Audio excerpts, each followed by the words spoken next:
क्रांति अपनी दो बेटियों रोशनी और प्रज्ञा के साथ एक किराए के कमरे में रहती थी। क्रांति का जीवन अंधकार में डूब गया जब उसे ये पता चला कि उसका पति पहले से ही शादीशुदा है और 2 बच्चों का बाप है। शादी के 11 साल हो जाने पर और मन भर जाने पर उसके पति ने उसे दूध में पड़ी मक्खी की तरह निकाल कर फेंक दिया। उसके पास अब कोई रास्ता नहीं था। वो अपने मायके भी नहीं जा सकती थी क्योंकि ये शादी उसने अपनी मर्जी से सबके खिलाफ जाकर जो की थी। उसकी 2 बेटियां थी, 10 साल की रोशनी और 8 साल की प्रज्ञा। पति का साथ छूटने के बाद क्रांति अपनी बच्चियों का पेट पालने के लिए एक लाला की दुकान पर काम करने लगी, लेकिन पगार के नाम पर उसे केवल महीने में 4000 ही मिलते। एक रोज, लाला जी, इतनी कम तनख्वाह में घर का खर्च चलाना काफी मुश्किल हो गया है। कमरे का किराया, बच्चों की फीस और घर का राशन, इन सब में ही सारे पैसे खर्च हो जाते हैं। कुछ पैसे बढ़ा देते तो मेहरबानी होती। दाल पीसने के लिए नहीं कह रहा हूँ तुझसे, खाली सामान ही इधर से उधर रखना होता है और बैठकर दाल में कंकड़ पत्थर चुनने होते हैं।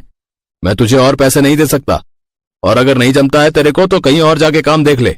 ऐसा मत कहो लाला जी, यहाँ से मेरा घर पास में है और बच्चियों का स्कूल भी। मैं काम के साथ साथ घर भी देख लेती हूँ। अगर कहीं दूर जाऊंगी तो घर और बच्चे कैसे देखूंगी? अरे इसीलिए तो कहता हूँ जितना मिल रहा है उसी में संतोष करना सीखो। शांति चुपचाप घर आ जाती है। ऐसे ही दिन बीतते हैं। एक रोज, माँ, आपको पता है सब स्कूल में हमारा मजाक उड़ाते हैं। कोई भी हमारे साथ लंच शेयर नहीं करता। वो सब कहते हैं कि इनके टिफिन में तो हमेशा रोटी होती है, वो भी बिना घी के चुपड़ी हुई। वो सब हमें गरीब कहकर हमारा मजाक उड़ाते हैं। हाँ माँ, हम इतने गरीब क्यों हैं? गरीब होना ऊपर वाले ने हमारी किस्मत में लिखा है मेरी बच्चियों। कभी कभी स्कूल के बाद रोशनी और प्रज्ञा भी माँ के पास गोदाम में बैठकर पढ़ाई करने बैठ जाती, जहाँ क्रांति दाल साफ करती और दोनों बहनें पढ़ती। एक रोज जब वो दोनों दुकान पर आई तो लाला पिज्जा खा रहा था, जिसे देख प्रज्ञा अपनी माँ से बोली, माँ, मुझे भी वो खाना है जो लाला खा रहे हैं। मेरे स्कूल में काफी बच्चे लाते हैं ये पिज्जा, लेकिन वो बहुत महंगा आता है बेटी, और तुम्हारी गरीब माँ की इतनी हैसियत नहीं कि वो तुम्हें ये खिला सके। नहीं नहीं नहीं, मुझे कुछ नहीं पता, मुझे खाना है। अच्छा तू रुक, मैं अभी लाला जी से मांग कर देखती हूँ। क्रांति घबराते हुए लाला जी के पास आई। मालिक, बिटिया का बड़ा मन है ये पिज्जा खाने का, अगर आप थोड़ा सा टुकड़ा। ए चल चल, तुम गरीबों की हैसियत नहीं है इसे खाने की। जानती भी है कितना महंगा आता है ये, हैं? ये तो हम बड़े लोगों के शौक हैं। चल जा। आंखों में आंसू लिए क्रांति प्रज्ञा से बोली, तू दुखी मत हो मेरी बच्ची, मैं तुझे फिर कभी पिज्जा खिला दूंगी। चल अब तुम पढ़ाई कर लो। लेकिन प्रज्ञा और रोशनी का मन कहाँ मानने वाला था। वो एक नजर अपनी किताब में तो दूसरी लाला के पिज्जा पर रखती। तभी लाला के पिज्जा में एक बाल आ गया। लाला ने गुस्से में उस पिज्जा को फेंक दिया, लेकिन रोशनी ने सबसे नजर बचाते हुए उसे अपने डिब्बे में रख लिया। घर आकर रोशनी उसे चूल्हे पर सेकने लगी। ये पिज्जा, ये कहाँ से आया? माँ, वो लाला के पिज्जा में बाल आ गया था और उसने वो पिज्जा फेंक दिया था। मैंने बाल वाला हिस्सा तोड़कर फेंक दिया। चलो प्रज्ञा, अब तुम भी थोड़ा खा लो और थोड़ा माँ हम दोनों खा लेते हैं, आखिर हमें भी तो इसका स्वाद पता चले। लो खाकर देखो। क्रांति की आंखों में आंसू आ गए। उसने दोनों बच्चियों को गले से लगा लिया। फिर रोशनी ने एक टुकड़ा तोड़कर अपनी माँ और बहन के मुंह में दे दिया। अरे वाह, ये तो बड़ा स्वादिष्ट है। हाँ, सचमुच मजा आ गया। ऐसे ही समय बीता। एक रोज जब रोशनी और प्रज्ञा स्कूल से लौट रही थी तो रास्ते में उनकी नजर एक ठेले पर वेज पिज्जा और पनीर का पिज्जा बना रहे मदन पर जाती है। रोशनी उसके पास जाकर बोली, अंकल, क्या आप मुझे भी ये वेज पिज्जा बनाना सिखाओगे? ए धंधे का वक्त है, क्यों टाइम खराब कर रही है, चल जा यहाँ से। मदन उन्हें वहाँ से भगा देता है, लेकिन अब वो दोनों स्कूल से लौटते वक्त अक्सर छुप छुप कर मदन को पिज्जा बनाते देखती। एक रोज वो मंडी जाती हैं और वहाँ जाकर फेंकी हुई खराब सब्जियों में से कुछ ठीक ठाक सब्जियां बिन कर लाती हैं, और जब उनकी माँ दुकान पर होती है तो वो घर पर आटे की बड़ी सी रोटी बनाकर सेक लेती है। पहले तो 2 रोटियां खराब हो जाती हैं, लेकिन तीसरी बार उसका पिज्जा बेस बनकर तैयार हो जाता है। फिर उन सब्जियों को छोटा छोटा काट कर वो उस पर डाल देती है।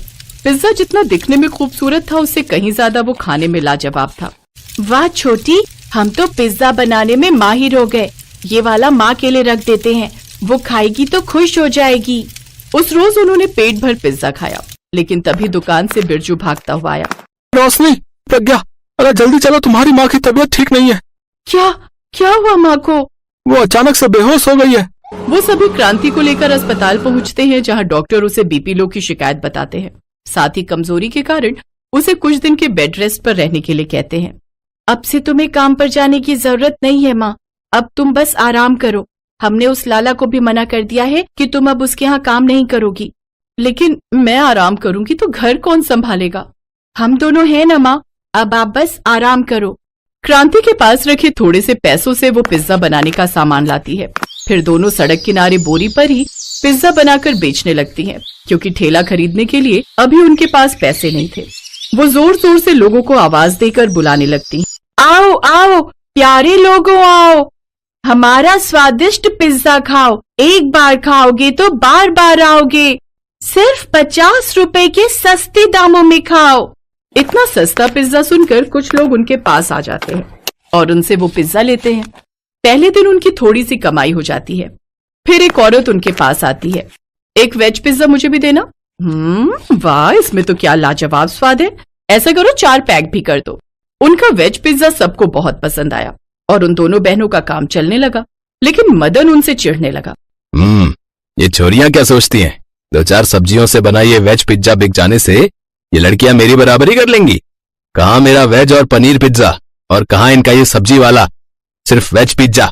मदन को खुद पर खूब घमंड था। कुछ दिन बाद ही दोनों बहनों ने पुराना ठेला खरीद लिया और उस पर वेज पिज्जा बनाकर बेचने लगी, जिससे उनकी कमाई और भी ज्यादा बढ़ गई और उनका काम खूब अच्छा चलने लगा। उन लड़कियों की मीठी बोली और प्यारा स्वभाव, साथ में सस्ता और स्वादिष्ट पिज्जा खाकर लोग उनकी ओर आने लगे। रोशनी तवे पर पिज्जा बनाती और प्रज्ञा वो सबको परोसती जाती। वाह, क्या बढ़िया वेज पिज्जा बनाया है। क्या लाजवाब स्वाद है इसमें। उनकी कमाई देख मदन गुस्से में आकर उनसे बोला, ए लड़कियों, खबरदार, अगर कल से तुम दोनों ने अपना पिज्जा का ठेला यहाँ पर लगाया तो। क्यों नहीं बेच सकती हम यहाँ पर पिज्जा? क्योंकि तुम्हारा ये सस्ता सब्जी वाला 2 कौड़ी का पिज्जा देखकर मेरी दुकान पर कोई नहीं आता। मैं रोज सारा सामान घर ले जाता हूँ और तुम दोनों यहाँ बैठकर नोट छाप रही हो। लेकिन वो दोनों नहीं मानती और अगले दिन से वो फिर से पिज्जा बनाकर बेचने लगती हैं। मदन उनके ठेले पर जाता है और वहाँ खड़े ग्राहकों से कहता है, आप सब मेरे ठेले पर आइए, वहाँ आपको पनीर पिज्जा मिलेगा। आपको ये बेकार सब्जी वाला पिज्जा नहीं खाना पड़ेगा। तुम्हारे पिज्जा में तो रत्ती भर का स्वाद भी नहीं है जो स्वाद इसके इस वेज पिज्जा में है। जाने क्या मिलाती हैं ये 2 कौड़ी की लड़कियां अपने इस वेज पिज्जा में। अब दोनों बहनें स्कूल से आते ही पिज्जा का ठेला लगाकर पिज्जा बनाती और दोपहर से रात तक बेचती रहती। उनके पास खूब ग्राहक आते। ये देख अब मदन से रहा नहीं गया और एक शाम जब दोनों बहनें काम समेटकर घर जाने लगी तो मदन एक बड़ा सा डंडा लाए और उनके ठेले को तोड़ फोड़ करके वहां से चला गया। तभी एक बड़ी सी गाड़ी वहां आकर रुकी, जिसमें से एक आदमी बाहर आया। अरे सुना है यहाँ कोई लड़कियां वेज पिज्जा बनाकर बेचती हैं। क्या आप बता सकती हैं उनका ठेला कहाँ है? ये सुनते ही दोनों बहनें रोने लगी। अंकल जी, हम ही यहाँ पिज्जा बनाकर बेचती थी, लेकिन एक अंकल ने हमारा सारा ठेला तोड़ दिया। उन्होंने उसे सारी बात बताई। फिर उस सेठ ने उनसे कहा, मैं एक आश्रम चलाता हूँ, मुझे वहां के 1200 बच्चों के लिए तुमसे पिज्जा बनवाना है। सारा सामान मैं तुम्हें खुद खरीद कर दूंगा। बस तुम दोनों हिम्मत मत हारो, क्योंकि तुम जैसे बच्चे ही इस देश के गरीब बच्चों का भविष्य हैं। वो सेठ बड़े ही दिलदार थे। उन दोनों ने जो कुछ खोया था उससे कहीं गुना ज्यादा ही उन्हें मिला।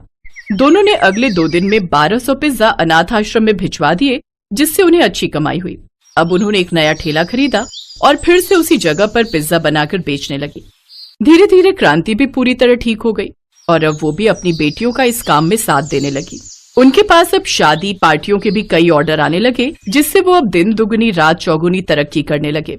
मदन भी समझ गया कि अच्छाई की जीत होकर ही रहती है, इसलिए उसने अब उन्हें परेशान करना बंद कर दिया और अपना काम बंद